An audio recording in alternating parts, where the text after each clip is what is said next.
Hello everyone. कुछ दिनों बाद सितंबर 2025 अटेम्प्ट है सीए फाउंडेशन का और मैं होप कर रहा हूँ कि आप सब बहुत अच्छे से अपनी पढ़ाई कर रहे हैं। बट क्या आपको कुछ प्रॉब्लम आ रही है कि मैं कौन से टॉपिक पे ज़्यादा ध्यान दूँ या किस टॉपिक को बाद में करूँ, किस टॉपिक को पहले करूँ या क्या इंपॉर्टेंट है? So I am going to help you.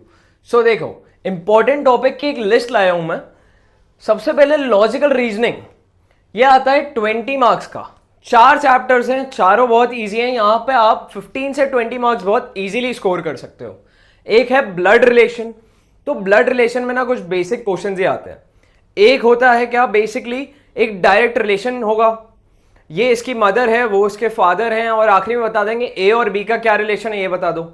Second type होता है थोड़ा सा कॉम्प्लेक्स, इससे एक स्टेप आगे 6-7 लोग दे देंगे, A B C D E F G, और उनके क्या मिक्स्ड रिलेशंस होंगे, मल्टीपल रिलेशंस होंगे एक दूसरे के साथ, और वो बोलेंगे आखिरी में बता दो इसका ग्रैंडफादर कौन है या इसके फादर कौन है।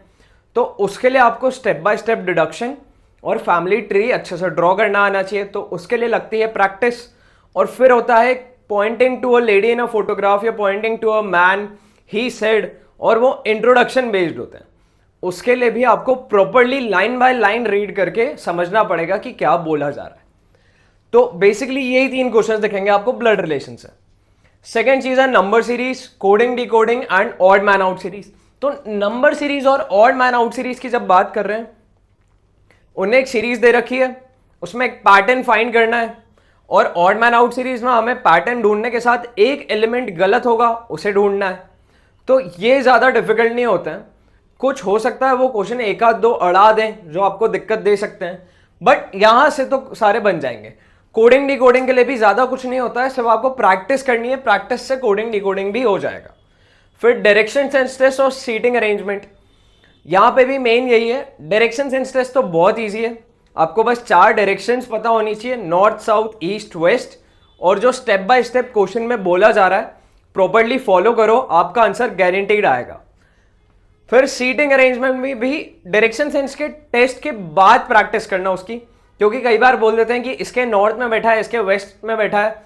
तो अगर ये अच्छे से आता है तो सीटिंग अरेंजमेंट में भी इजी रहेगा। तो ये था लॉजिकल रीजनिंग।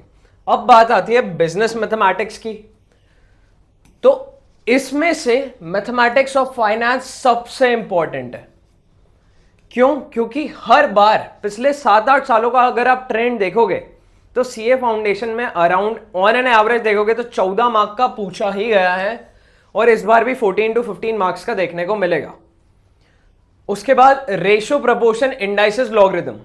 यहां पे सबसे इंपॉर्टेंट चीज है आपकी प्रॉपर्टीज, हर एक टॉपिक की रेशियो की प्रॉपर्टीज। यहां पे एंटीसीडेंट क्या होता है, कॉन्सिक्वेंट क्या होता है, इनके ऊपर बेसिक क्वेश्चन भी आ सकते हैं। अगर बच्चे को नहीं पता है ये क्या होते हैं तो क्वेश्चन गया। तो इनके बेसिक्स अच्छे से क्लियर रखने हैं। Same for proportion, indices. Log में थोड़ी दिक्कत आती है तो लॉग की प्रैक्टिस ज्यादा करो। उसके बाद चैप्टर है इक्वेशंस और लीनियर इनइक्वालिटीज। तो यहां पे क्यूबिक और बाय क्वाड्रेटिक में थोड़ी दिक्कत आती है, उसकी प्रैक्टिस कर लो। एंड देन लीनियर इनइक्वालिटी तो इजी टॉपिक है, सिंगल वेरिएबल या फिर 2 वेरिएबल में बोल देंगे निकालने को तो वो निकल जाता है। इस टॉपिक से 4 to 5 मार्क्स मिलेंगे, यहां से भी 4 to 5 मार्क्स का देखने को मिलेगा। यहां पे सारी चीजें, simple interest, compound interest, present value, net present value, future value, annuity, कौन सा फॉर्मूला एन्युइटी का कब यूज होगा, सिंकिंग फंड, ये सब चीजें बहुत अच्छे से क्लियर रखनी है क्योंकि ये बहुत इंपॉर्टेंट टॉपिक है। तो इसमें में यहां से भी बहुत आप अच्छे मार्क्स स्कोर कर सकते हो। ये कितने हो जाएंगे 14, और फिर ये लगभग 5 देखे तो अराउंड 24 मार्क्स हैं आउट ऑफ 40। थर्ड पार्ट है स्टैटिस्टिक्स, ये भी 40 मार्क्स का आता है।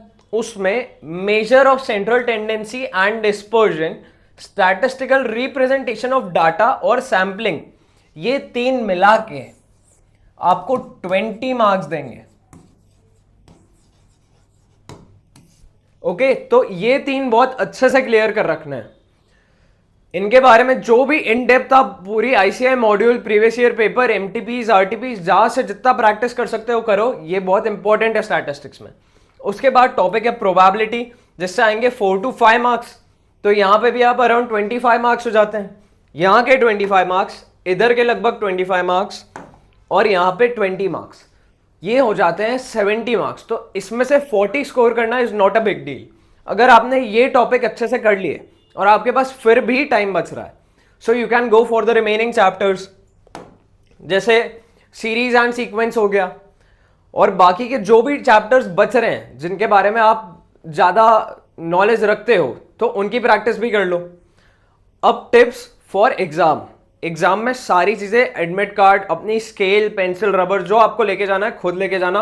वहाँ पे किसी के भरोसे नहीं रहना है कि मेरा फ्रेंड ले आएगा, ऐसा नहीं करना है, सब कुछ खुद लेके जाना, बी प्रिपेयर्ड।